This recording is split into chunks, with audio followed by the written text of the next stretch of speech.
ओम श्री गुरुवे नमः। तप तिक्षिशा का मर्म भाग 2। पिछले भाग में हमने सुना था कि गोरखनाथ जी ने किस प्रकार माँ की आराधना की। आगे का भाग कुछ इस प्रकार है। क्षण भर में चारों ओर शांति छा गई। महादेवी का हस्त स्थिति मस्तक गले पर आ गया। उनके बगल में खड़ी दोनों मूर्तियां उनमें लीन हो गई।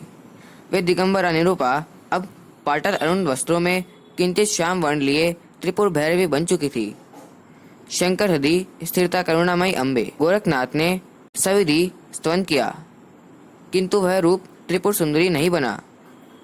कोई चिंता की बात नहीं थी। त्रिपुर भैरवी महाकाल शिव के हृदय में स्थित होने से अतिशय करुणामयी है, साधक के लिए सिद्धि प्रदा है। तुमने महाशक्ति की अर्चना के बिना ही यह कर्म प्रारंभ कर दिया। यह भी याद है तुम्हें कि समय कौन सा है? इस समय रस सिद्धि कदाचित ही होती है। तुम केवल इसे अपने 3 शिष्यों को दे सकोगे। भगवती सीमा निर्धारित कर अंतर्ध्यान हो गई।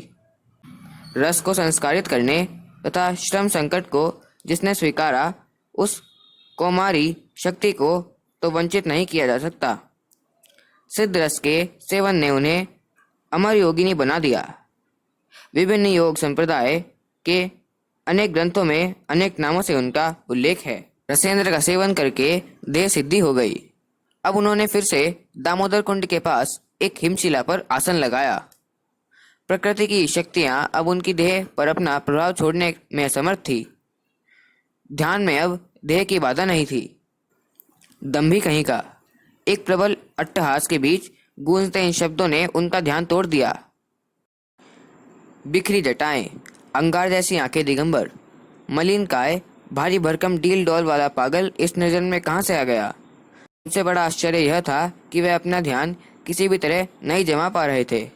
सैकड़ों वज्र ध्वनियां करते शिलाखंड जहां थोड़ी थोड़ी देर में टूटते हों, उस प्रचंड कोलाहल में सर्वथा अप्रभावित रहने वाले इस योगी को इस पागल के अट्टहास ने विचलित कर दिया। उसे लगता था कि किसी ने उसके मन को बलपूर्वक बाहर निकालकर पटक दिया है। आप कौन हैं? गोरखनाथ जी ने पूछा। वे अपनी आंखों की पलकें भी नहीं झपका पा रहे थे। अपने बाप का परिचय पूछता है, मूर्ख कहीं का। पागल ने हाथ की तलवार से उन पर प्रहार किया, किंतु योगी की सिद्ध देह से टकराकर तलवार एक तीव्र झंकार ध्वनि के साथ पागल के हाथ से छूटकर दूर जा गिरी। उनके शरीर पर कोई चिन्ह नहीं बना था। दंभी तेरा गुरु।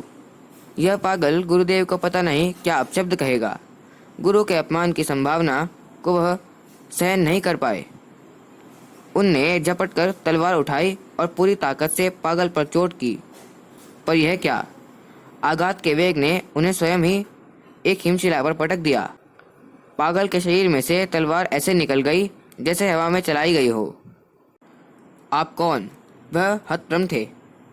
ऐसा कौन है जो उनकी सर्वज्ञ दृष्टि की पकड़ में नहीं आ रहा? मैं झूठ नहीं कहता। अपने दंभ के कारण तो अविश्वासी बन गया है। पागल का स्वरूप बदल गया और वह अपने गुरु को पहचान कर उनके चरणों में गिर पड़े।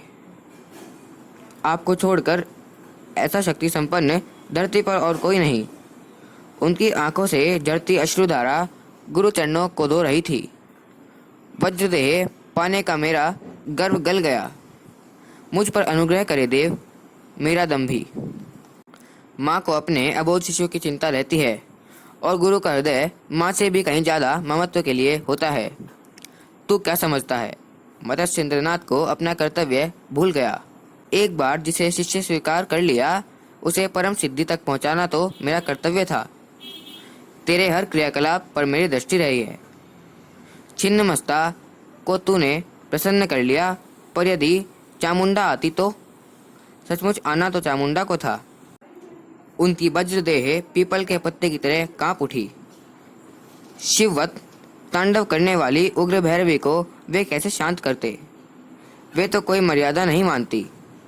चामुंडा पीठ से चला आ रहा हूं मैं। गुरु हंसे।